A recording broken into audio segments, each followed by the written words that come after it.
Ang salitang kaugnayan ay isa sa pinakamaselang bahagi ng ating pagkatao.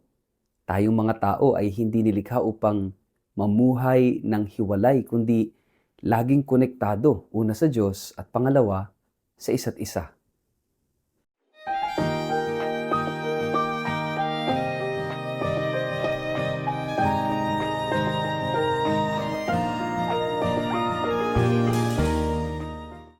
Ang mabuting balita ng Panginoon ayon kay San Lucas. Dumating ang ina at mga kapatid ni Jesus, ngunit hindi sila makalapit sa kanya dahil sa dami ng tao. Kaya't may nagsabi sa kanya, "Nasa labas po ang inyong ina at mga kapatid, nais nila kayong makita." Ngunit sinabi ni Jesus, "Ang mga nakikinig at tumutupad ng salita ng Diyos, ang aking ina at mga kapatid." Ang mabuting balita ng Panginoon. Word of the day, hear what God has to say.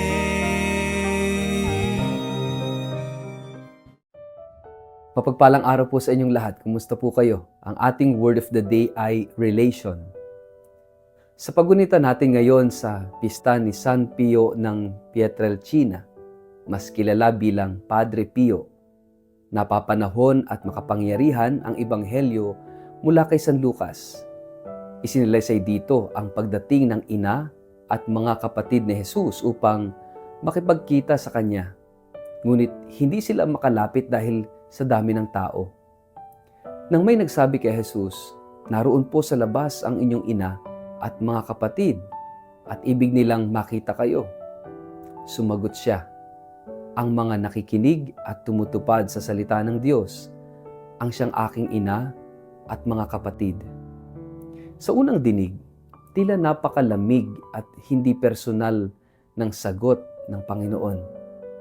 Ngunit sa mas malalim na pagninilay, malinaw na hindi ito pagwawalang bahala, kundi isang pagsisiwalat ng isang mas malalim na antas ng ugnayan, na ang tunay na pagiging malapit kay Kristo ay hindi lamang sa dugo, kundi sa pakikinig at pagsunod sa kalooban ng Diyos.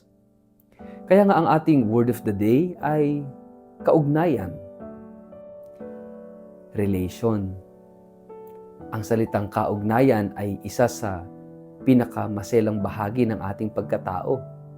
Tayong mga tao ay hindi nilikha upang mamuhay ng hiwalay kundi laging konektado, una sa Diyos at pangalawa sa isa't isa.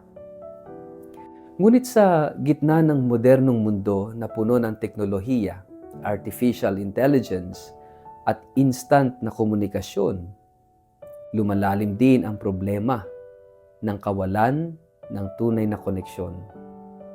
Mas maraming followers, mas maraming likes, ngunit mas kaunting totoo at malalim na ugnayan. Mas maraming salita, ngunit kulang sa pakikinig. Mas maraming pagkikita, ngunit walang pakikibahagi. Ang kaugnayan na tinutukoy ni Jesus sa Ebanghelyo ay hindi base sa label, sa papel o sa dugo, kundi sa pakikinig sa kanyang salita at pagsasabuhay nito. Dito natin makikita kung paanong si Santo Padre Pio ay naging tunay na kapatid ni Kristo. Hindi siya naging santo dahil lamang sa mga istigmata o mga milagro. Ang ugat ng kanyang kabanalan ay ang malalim na kaugnayan niya sa Diyos. Isang ugnayang batay sa tahimik na panalangin, sa pagtanggap ng pagdurusa, sa araw-araw na pakikinig sa Diyos, sa katahimikan ng kanyang puso, at sa matapat na pagtupad sa kalooban ng Ama, kahit ito'y masakit at mahirap. Ang buhay ni Padre Pio ay buhay na tinuhog ng krus. Ngunit hindi siya lumayo o nagtago, bagkus siya'y tumahan sa piling ng Diyos sa gitna ng paghihirap, hindi bilang reklamo kundi bilang sakripisyong may pagmamahal. Sa ganitong paraan, siya ay naging tunay na kamag-anak ni Kristo. Hindi man sa dugo kundi sa Espiritu. Ang kaugnayan ay hindi lamang emotional, ito ay spiritual. Ang tunay na ugnayan kay Kristo ay hindi nasusukat sa dami ng ating dasal o panalangin, kundi sa lalim ng ating pakikinig. Hindi sa dami ng ating ginagampanan sa simbahan, kundi sa pagiging bukas natin sa pagbabago ng kalooban. Hindi sa dami ng alam sa doktrina, kundi sa gawi nating tumugon sa kalooban ng Diyos. Kahit sa katahimikan, kahit walang nakakakita, kahit walang papuri, ganyan ang buhay ni San Padre Pio. Kaya siya naging ilaw sa kadiliman ng panahong kinabibilangan niya. Ang hamon sa atin ay ito. Ano ang anyo ng ating ugnayan sa Diyos? Ito ba'y panglinggo lamang? O ito ba ay patuloy na sinisikap pagyamanin araw-araw?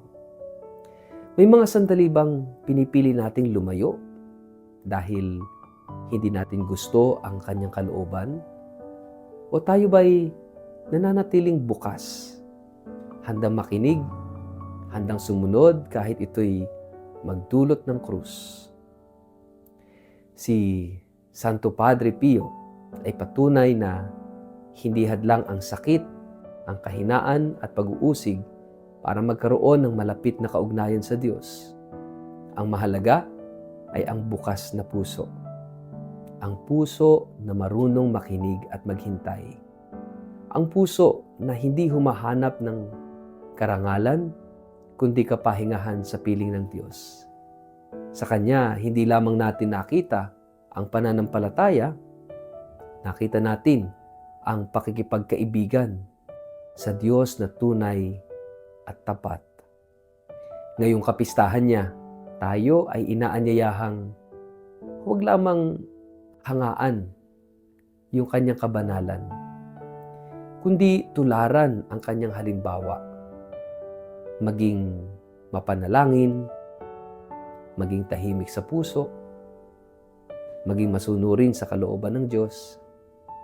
At sa ganitong paraan, tayo rin ay magiging tunay na mga kapatid, ina, at kamag-anak ni Kristo. Pagnilayan po natin, ano ang uri ng kaugnayan natin sa Diyos ngayon? Ito ba'y malapit at tapat o panandalian at nakabatay sa pakiramdam lamang at kalagayan? Sa ngalan ng Ama at ng Anak at ng Espiritu Santo.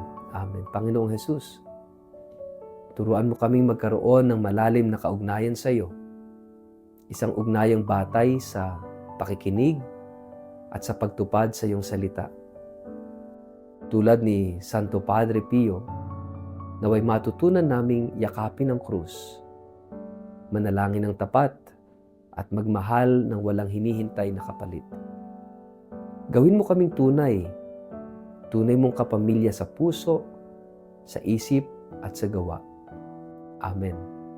Pagpalaan po kayo't ingatan ng makapangyarihang Diyos, Ama, Anak at Espiritu Santo.